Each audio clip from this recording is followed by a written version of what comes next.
Hello बच्चों, alpha institute में आपका हार्दिक स्वागत है। और आज हम लोग सोशल साइंस में जो ज्योग्राफी पढ़ रहे हैं उसका अगला भाग देखेंगे। इसमें कृषि नाम से चैप्टर है आपका, ठीक है, एग्रीकल्चर। तो इसमें भारत में कृषि के बारे में पढ़ेंगे, जितने भी भारत कृषि के क्षेत्र होते हैं, ठीक है।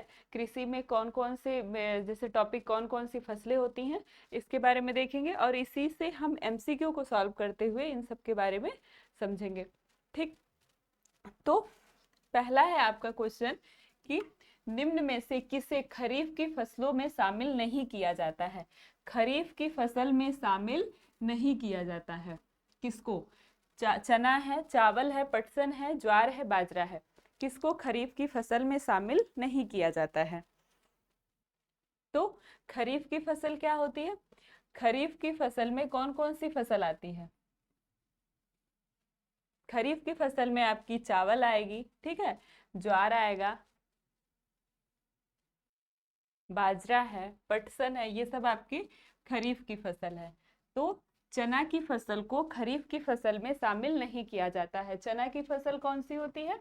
रबी फसल होती है, ठीक है। चना की फसल रबी फसल होती है, ठीक है। फसल तीन प्रकार की होगी, रबी, खरीफ और जायद। तो जो रबी वाली फसल होती है, पहले हम रबी को देखेंगे, ठीक। तो इसमें कौन कौन सी फसल आएगी? इसमें आपका आएगा गेहूं, ठीक है, जौ, आपका चना आ जाएगा, मटर आ जाएगा। तो गेहूं के साथ जितनी फसल होती हैं ये सब आ जाएंगी, ठीक है। तो ये कब बोई जाती है? ये आपका सितंबर से अक्टूबर, सितंबर से अक्टूबर के बीच में बोया जाता है, बोया जाएगा।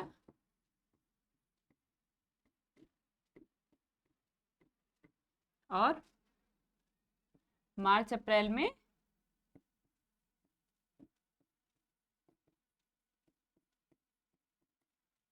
में काटा जाता है, ठीक। और जो आपकी ये हम पढ़ रहे थे खरीफ, ठीक है।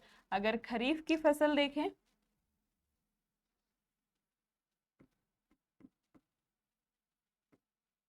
तो इसमें क्या क्या आएगा? इसमें चावल, बाजरा, ठीक, चावल और बाजरा आता है। और ये कब बोई जाएगी? ये जून जुलाई में बोई जाती है, जून या जुलाई में, या मई जून कहिए, बोया जाएगा, ठीक है। मई या जून, मई या जून में बोया जाता है। मई से जून तक, जुलाई तक बोया जाएगा। और फिर कब काटा जाता है? तो सितंबर में, ठीक है, सितंबर में काटा जाता है, ठीक है। जून जुलाई तक बोया जाएगा और काटा जाता है, ठीक है। इसमें आपका कपास हो गया, कपास, जूट, पटसन, ये सभी, मूंग हो गई, मूंग, ये सभी खरीफ फसल में आती हैं आपकी, ठीक। और एक आपका क्या बचता है? जायद, जायद की फसल। तो जायद की फसल जो आपका यहाँ पर मई जून के पहले जो 2 महीना बचता है ना, मार्च अप्रैल, तो उसी में जायद की फसल बोई जाएगी।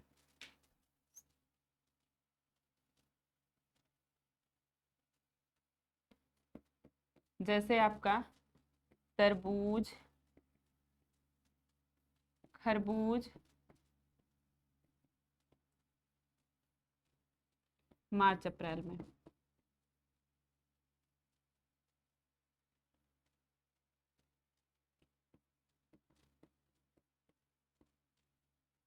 ठीक, ठीक है। खीरा हो गया, और जो सब्जियां होती हैं, ठीक है, इत्यादि सब्जियां, ये सभी कब बोई जाती हैं? तो ये सब जायद फसल के अंदर आती हैं। और खरीफ की फसल के अंतर्गत चावल, बाजरा, कपास, जूट, पटसन आता है। बरसात के समय में बोया जाता है, मई, जून, जुलाई के महीने में बोया जाएगा, मई से जुलाई तक।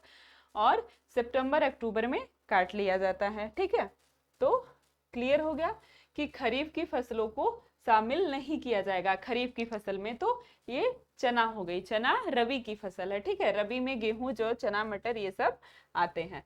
सरसों, ठीक है, सरसों या तिलहन कहिए, तो ये सब इसी में आता है। अब अगला क्वेश्चन है कि चीन के बाद विश्व का दूसरा सबसे बड़ा चावल उत्पादक देश कौन सा है? चीन के बाद विश्व का दूसरा सबसे बड़ा चावल उत्पादक देश कौन सा है? म्यांमार है, थाईलैंड है, भारत है या फिर इंडोनेशिया है? चीन के बाद चावल का दूसरा सबसे बड़ा उत्पादक देश आपका भारत है। ठीक है, अगर हम गेहूं और आपका चावल, गेहूं और चावल में देखेंगे तो सबसे पहले नंबर पर आता है चीन। कौन आता है? चीन।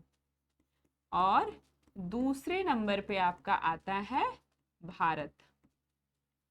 ठीक है, उत्पादक देश में, उत्पादक देश में भारत दूसरे नंबर पर आता है। गेहूं पूछे या चावल, आपसे पूछेगा प्रथम स्थान में। ठीक है, कभी भी पूछता है तो प्रथम स्थान पूछता है किसी भी फसल का, कि मतलब फसल हो, खनिज हो, कुछ भी हो, तो यही पूछेगा गेहूं का पहला उत्पादक देश, प्रथम उत्पादक देश कौन सा है, सर्वाधिक उत्पादन करने वाला पूछेगा। चावल का सर्वाधिक उत्पादन करने वाला पूछेगा। नहीं तो दूसरा क्वेश्चन जब बनाएगा तो ये पूछेगा भारत का कौन सा स्थान है, चाहे भारत का 5वां स्थान हो, 10वां स्थान हो, तो भारत के बेस पे आपसे स्थान पूछता है। तो जो, क्योंकि हम लोग भारत में रहने वाले हैं, तो दूसरा क्या, भारत से संबंधित क्वेश्चन आएगा, और पहला जो आता है वो आपके प्रथम स्थान से आता है। ठीक है, फिर दूसरा, तीसरा, 5वां, 6वां कोई महत्वपूर्ण स्थान नहीं रखता, या फिर कभी कभी आपसे 5वें तक महत्वपूर्ण हो जाता है। लेकिन अगर 10वां नंबर भारत का है भी किसी भी फसल में, किसी भी खनिज में, तो 10वां नंबर पूछ सकता है कि भारत का कौन सा स्थान है। ठीक है, अगर हम यही देखें उसमें तिलहन में, सॉरी, दाल में, ठीक है, दाल में देखें, दलहन, दलहन में देखते हैं, जो दलहन की फसल होती है ना, तो उसमें कौन सा अग्रणी देश है? तो इसमें भारत सर्वाधिक उत्पादक देश है। ठीक है, दाल में भारत सर्वाधिक उत्पादक और सर्वाधिक उपभोक्ता दोनों आता है। ठीक है, तो यहाँ से आपका क्लियर हो गया, गेहूं, चावल, इसमें भारत दूसरे स्थान पे है और दलहन के लिए भारत प्रथम स्थान पे है। अगला क्वेश्चन है, निम्नलिखित में से प्रमुख पेय फसलें हैं, पेय फसलें कौन सी हैं? प्रमुख पेय फसलें हैं, नारियल, तंबाकू, कोल्ड ड्रिंक, कोक, सरसों, सोयाबीन, चाय, कॉफी। तो प्रमुख पेय फसलें कौन सी होगी? चाय, कॉफी। ठीक, अब अगला क्वेश्चन है कि भारत में निम्न में से सर्वाधिक चाय उत्पादक राज्य कौन सा है? सर्वाधिक चाय उत्पादक राज्य पूछा है, कौन सा है? असम है, तमिलनाडु है, केरल है, पश्चिम बंगाल है। सर्वाधिक चाय का उत्पादन भारत में किस राज्य में होता है? बताइए, सर्वाधिक चाय का उत्पादन भारत में किस राज्य में होता है? तो किस राज्य में होगा? तो आपका होगा असम में, असम, और दूसरा स्थान दार्जिलिंग। ठीक है, तो असम में भारत प्रथम स्थान पे है, असम राज्य चाय उत्पादन में। ठीक, और निम्न में से किस राज्य में दलहन का उत्पादन नहीं होता है? किस राज्य में दलहन का उत्पादन नहीं होता है? बिहार, उत्तर प्रदेश, मध्य प्रदेश, राजस्थान। किस राज्य में दलहन का उत्पादन नहीं होता है? भारत के किस राज्य में दलहन का उत्पादन नहीं होता है? तो आपका ये होगा बिहार में। ठीक है, बिहार में। प्रथम स्थान जो है मध्य प्रदेश का है। ठीक है, दलहन का सर्वाधिक उत्पादन करने वाला मध्य प्रदेश।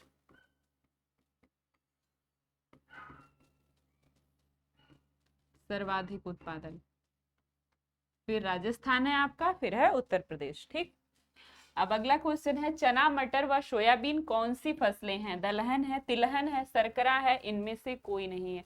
चना, मटर और सोयाबीन, ये तीनों कौन सी फसलें हैं? दलहन में आएंगी, तिलहन में आएंगी, या फिर सरकरा में आएंगी, या इनमें से कोई नहीं? तो ये आपकी किस फसल में आएगी?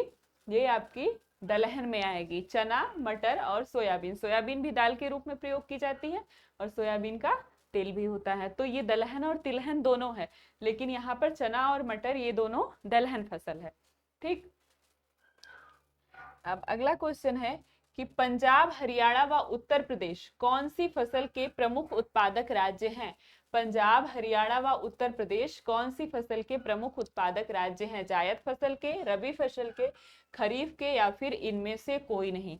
पंजाब, हरियाणा और उत्तर प्रदेश ये तीनों राज्य में क्या सर्वाधिक होता है? ठीक है, कौन सी फसल होती है? तो इसमें क्या होती है? इसमें होती है आपकी रबी फसल, गेहूं, जौ, चना, मटर, चना, मटर, ये सभी फसल होता है आपका इसमें।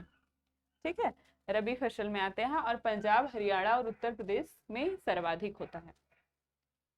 ठीक, अब अगला क्वेश्चन पूछा है कि इनमें से कौन सी खाद्यान्न फसल नहीं है? खाद्यान्न फसल नहीं है। कपास, मक्का, गेहूं और चावल, कौन सी फसल है जो खाद्यान्न फसल नहीं है, खाने वाली नहीं है? बताइए। चावल है, गेहूं है, मक्का है या फिर कपास है? तो कपास, कपास खाद्यान्न में नहीं आएगा। ठीक है, कपास से वस्त्र बनता है। ठीक, अब आपका अगला क्वेश्चन है कि कौन सी रोपड़ फसल है? गेहूं है, चना है, गन्ना है, मूंगफली है, कौन सी फसल है जो रोपड़ फसल है? तो ये हो जाएगा आपका गन्ना। ठीक है, जो सर्वाधिक क्षेत्र में, अधिक क्षेत्र में उगाई जाती है या व्यापार के क्षेत्र से किया जाता है उसको रोपड़ कृषि कहते हैं, तो गन्ना होगी। ठीक, अब पूछा है कि चाय की खेती के लिए कौन सी मिट्टी उपयुक्त है? लाल मिट्टी, पर्वतीय मिट्टी, जलोढ़ मिट्टी या फिर लेटेराइट मिट्टी? चाय की खेती के लिए कौन सी मिट्टी उपयुक्त है?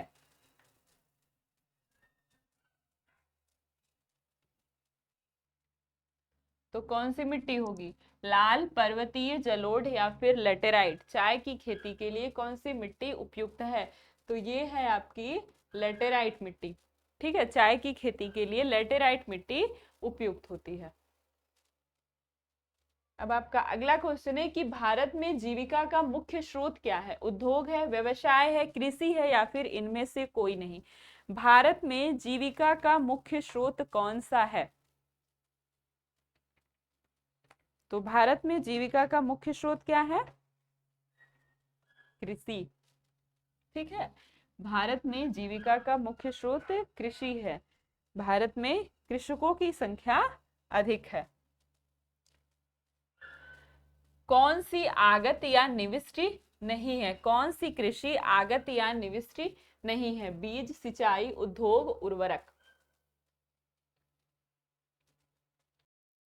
तो ये आपकी हो जाएगी उद्योग। ठीक है, तो आगत में आपका बीज, सिंचाई और उर्वरक आता है, उद्योग का कोई मतलब नहीं रहता।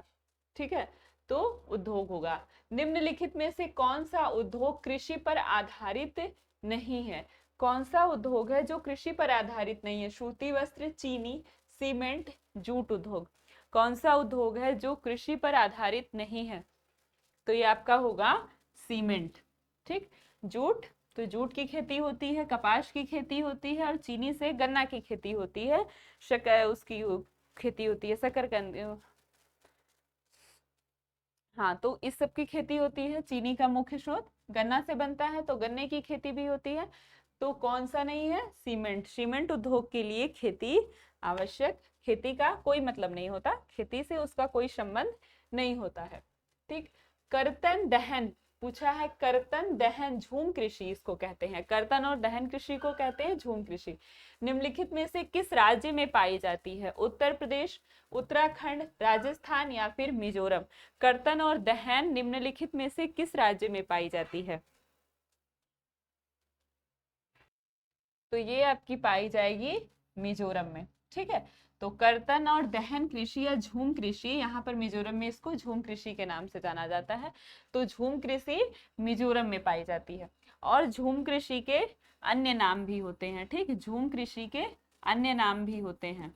अन्य देश में, अनेक देश में इसके अनेक नाम हैं, जैसे मैक्सिको या मध्य एशिया या मध्य एशिया जैसे सॉरी मध्य अमेरिका। ठीक है, मध्य अमेरिका में इसको क्या कहते हैं? इसको कहते हैं मिल्पा। मिल्पा कहते हैं। और वेनेजुएला में इसको क्या कहते हैं? वेनेजुएला में इसको केनुको कहते हैं। ठीक है, और ब्राजील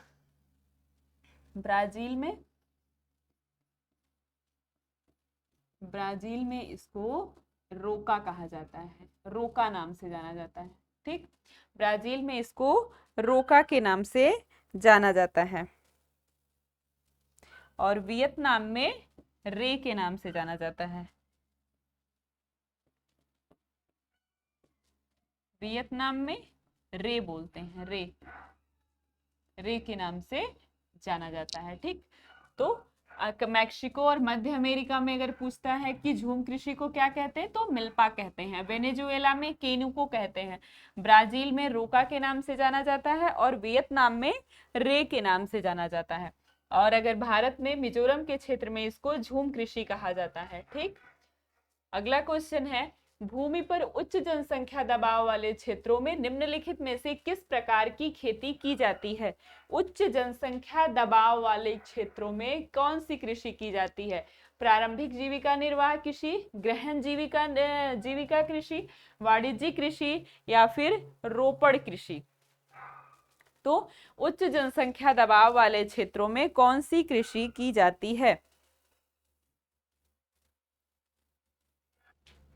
तो यहाँ पर कौन सी कृषि होगी? गहन जीविका कृषि होती है। ठीक है, गहन जीविका कृषि की जाती है। तो ये कहाँ की जाती है? ये जहां पर जनसंख्या अधिक होगी, उच्च जनसंख्या दबाव वाले क्षेत्रों में ये गहन कृषि जो है ये की जाती है। ठीक है, यहाँ पर क्या होता है? श्रम प्रधान कृषि होती है, श्रम प्रधान कृषि होती है। और इसलिए क्योंकि उच्च जनसंख्या है, जनसंख्या अधिक है, तो उत्पादन भी अधिक चाहिए। तो अधिक उत्पादन के लिए अधिक श्रम करना पड़ता है, तो श्रम प्रधान होता है। और क्या होता है? उर्वरक और सिंचाई। ठीक है, उर्वरक और सिंचाई का अत्यधिक प्रयोग होता है। किसके लिए अत्यधिक प्रयोग होता है? ताकि अत्यधिक प्रयोग होता है ताकि फसल अच्छी हो, या फिर हम कहें कि उत्पादन अधिक हो, ताकि उत्पादन अधिक हो।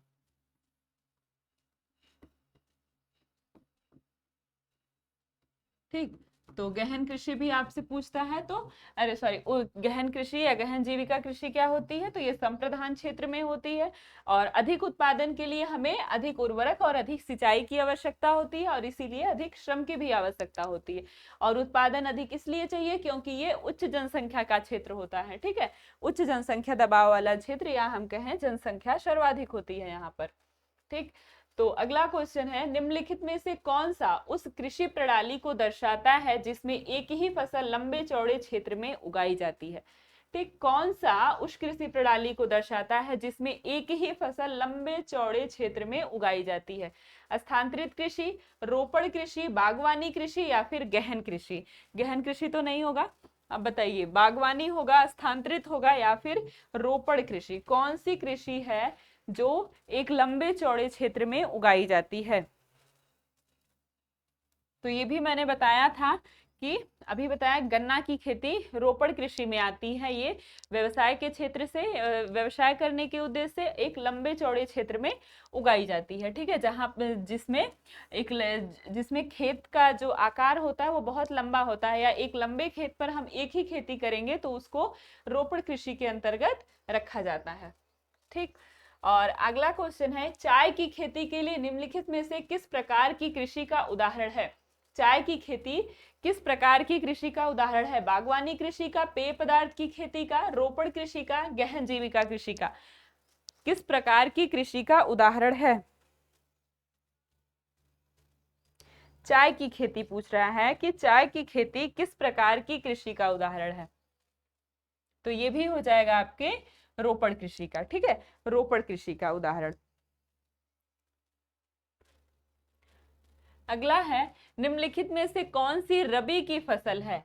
रबी की फसल पूछ रहा है आपसे। धान है, गेहूं है, काला चना है या फिर कपास है? निम्नलिखित में से कौन रबी की फसल है?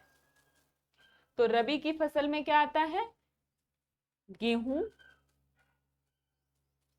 गेहूं आता है, ठीक।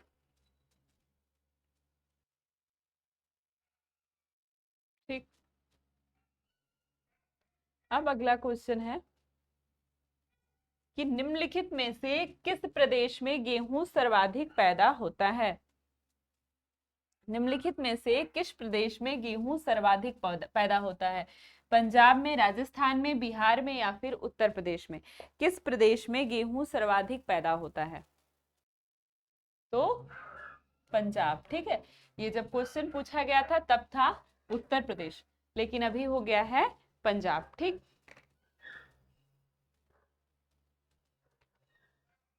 अगला क्वेश्चन देखते हैं। इनमें से कौन सी खरीफ की फसल है? इनमें से खरीफ की कौन सी फसल है? जौ, मटर, बाजरा या फिर सरसों?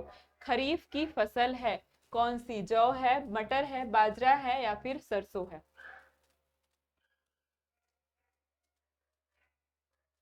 खरीफ की फसल पूछा है।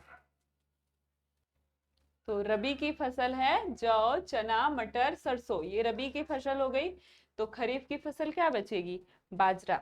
बाजरा जो है खरीफ की फसल है, ठीक है, चावल के साथ उगाई जाती है, चावल के साथ। तो चावल खरीफ की फसल है, बाजरा भी खरीफ की फसल। जायद शस्य प्रारूप के दौरान निम्नलिखित में से कौन सी फसल पैदा होती है? गन्ना, खरबूजा, मूंगफली, मूंग। कौन सी फसल पैदा होती है? तो खरबूजा जायद फसल के अंतर्गत आता है। खरबूजा, तरबूजा, सब्जियां, ठीक है, खरबूज, तरबूज, सब्जियां या फिर ककड़ी, खीरा, ये सब आते हैं। निम्नलिखित में से किस राज्य में चावल को व्यावसायिक फसल माना जाता है? चावल को व्यावसायिक फसल माना जाता है किस राज्य में? पश्चिम बंगाल में, बिहार में, उड़ीसा में या फिर पंजाब में? निम्नलिखित में से किस राज्य में चावल को व्यावसायिक फसल माना जाता है? तो आपका होगा पंजाब में, ठीक है, पंजाब में। और हरियाणा में, हरियाणा नहीं दिया है लेकिन पंजाब में इसको व्यावसायिक फसल के रूप में माना जाता है। और निम्नलिखित में से कौन सी फसल मोटे अनाज के अंतर्गत आती है? मोटे अनाज, मिलेट। चना, मूंगफली, ज्वार, ये सभी मोटे अनाज के अंतर्गत कौन कौन से अनाज आते हैं? तो चना आएगा, मूंगफली आएगा, ज्वार आएगा कि ये सभी आ जाएंगे, बताइए। तो ये खरीफ के अंतर्गत आती है दोनों, सॉरी, रबी के अंतर्गत आती है चना, और ये खरीफ के अंतर्गत आती है, ठीक है। और ज्वार आपके मोटे अनाज में आती है। ज्वार, बाजरा, बाजरा और रागी, ये सभी जो फसलें हैं ये सभी मोटे अनाज के अंतर्गत आती हैं, ठीक है, मिलेट, मिलेट्स के अंतर्गत।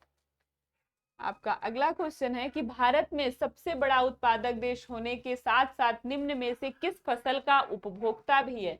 अभी मैंने बताया था, चावल है, बाजरा है, दलहन है या फिर तिलहन है। भारत किसका सबसे बड़ा उत्पादक देश है और उसका सबसे बड़ा उपभोक्ता भी है, उपभोग करने वाला भी है।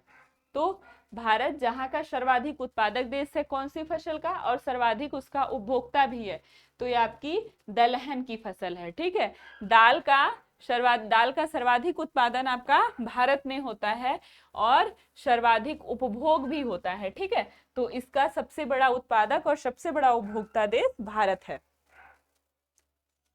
एक व्यक्ति को 109 ग्राम दाल प्रतिदिन खाना चाहिए, ठीक है। तो निम्नलिखित में से कौन सी फसल वायु से नाइट्रोजन ग्रहण करती है? मसूर, गन्ना, गेहूं, चावल। कौन सी फसल वायु से नाइट्रोजन ग्रहण करती है? गेहूं, चावल, गन्ना या फिर मसूर?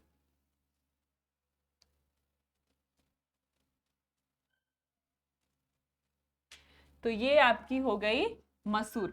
ठीक है, सभी दलहन फसलें जो भी होती हैं, सारी जो दलहन फसलें होती हैं वो उसमें राइजोबियम पाया जाता है। ठीक है, तो वो क्या करती हैं, वायु से नाइट्रोजन ग्रहण करती हैं। ठीक है, इसमें राइजोबियम पाया जाता है।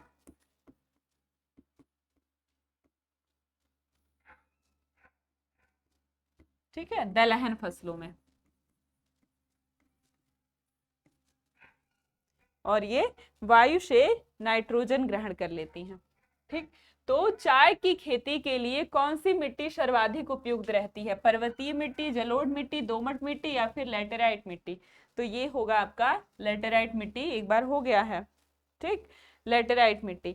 अगला क्वेश्चन है कि निम्नलिखित में से कौन सा देश विश्व के फल एवं सब्जियों का सबसे बड़ा उत्पादक देश है? विश्व के फल एवं सब्जियों का सबसे बड़ा उत्पादक देश है कनाडा, पाकिस्तान, यूएसए या फिर भारत? विश्व में फल एवं सब्जियों का सबसे बड़ा उत्पादक देश। ठीक है, तो अभी तो हो गया है चीन, सबसे बड़ा उत्पादक देश हो गया है चीन आपका। ठीक, ये कब पूछा गया है क्वेश्चन?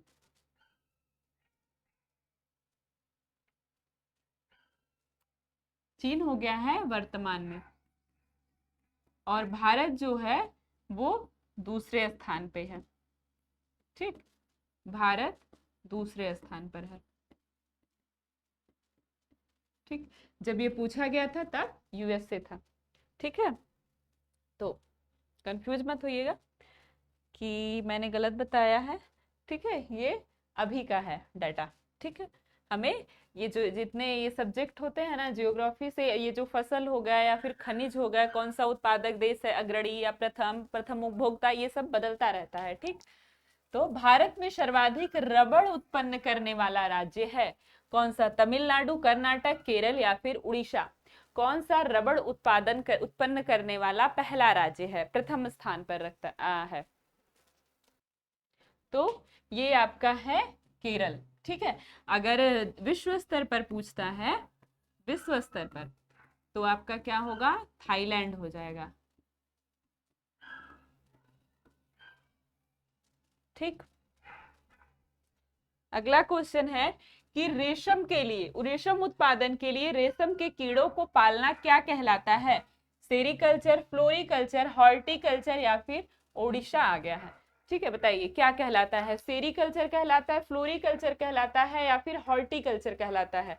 तो क्या कहलाएगा? सेरीकल्चर। ठीक है, रेशम के उत्पादन के लिए सेरीकल्चर होता है, और फ्लोरीकल्चर होता है आपके फूल के उत्पादन के लिए। ठीक है, फूल कृषि के लिए।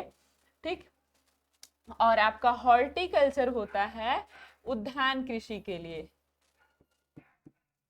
ठीक, हॉर्टिकल्चर। और सेरीकल्चर रेशम के लिए, और फ्लोरिकल्चर फूल के लिए, बागवानी के लिए। ठीक, निम्नलिखित में से कौन सी रेशेदार फसल है? रेशेदार फसल पूछ रहा है, कपास है, प्राकृतिक रेशम है, जूट है या फिर ये सभी हैं? निम्नलिखित में से कौन रेशेदार फसल है? तो ये होगी आपकी कौन सी? कपास, जूट, प्राकृतिक रेशम, तो ये सभी आपकी रेशेदार फसल हैं। ठीक,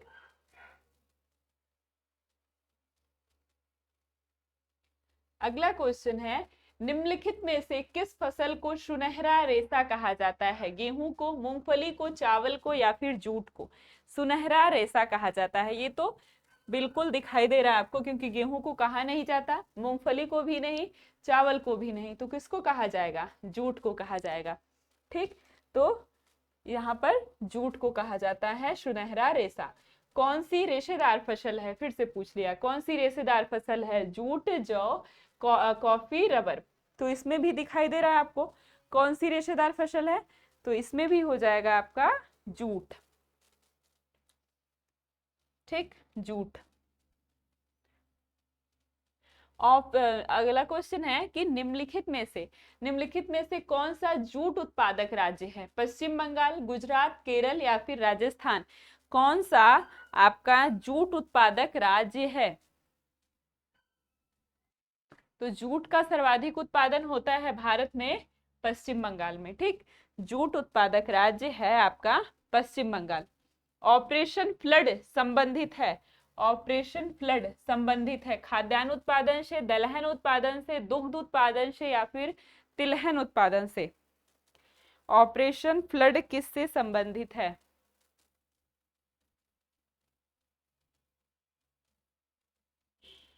इसी को, जो ऑपरेशन फ्लड है ना, इसी को कहते हैं श्वेत क्रांति। अब बता ले जाएंगे, श्वेत क्रांति कहते हैं इसको। तो श्वेत क्रांति किससे संबंधित है? दुग्ध उत्पादन से, ठीक है, दुग्ध उत्पादन से। और अगर तिलहन उत्पादन से पूछता है या फिर पीली क्रांति, तो ये हो जाएगा आपका तिलहन उत्पादन से, ठीक। तो ऑपरेशन फ्लड या फिर श्वेत क्रांति दुग्ध उत्पादन से संबंधित है। निम्नलिखित में से कपास की खेती के लिए कौन सी मिट्टी उत्तम मानी जाती है? जलोढ़ मिट्टी, काली मिट्टी, लाल मिट्टी या फिर लेटेराइट मिट्टी। कपास की खेती के लिए कौन सी मिट्टी उपयुक्त मानी जाती है? तो काली मिट्टी, ठीक, काली मिट्टी। तो आपका एक क्वेश्चन यहाँ पर खत्म हो गया, ठीक है।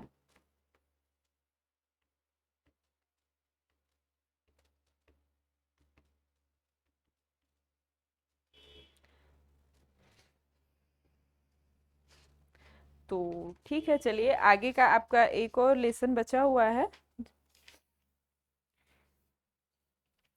खनिज और ऊर्जा संसाधन वाला, ठीक। तो उसको हम दूसरे में देख लेंगे, ठीक है। Thank you so much. आज के लिए बस इतना ही।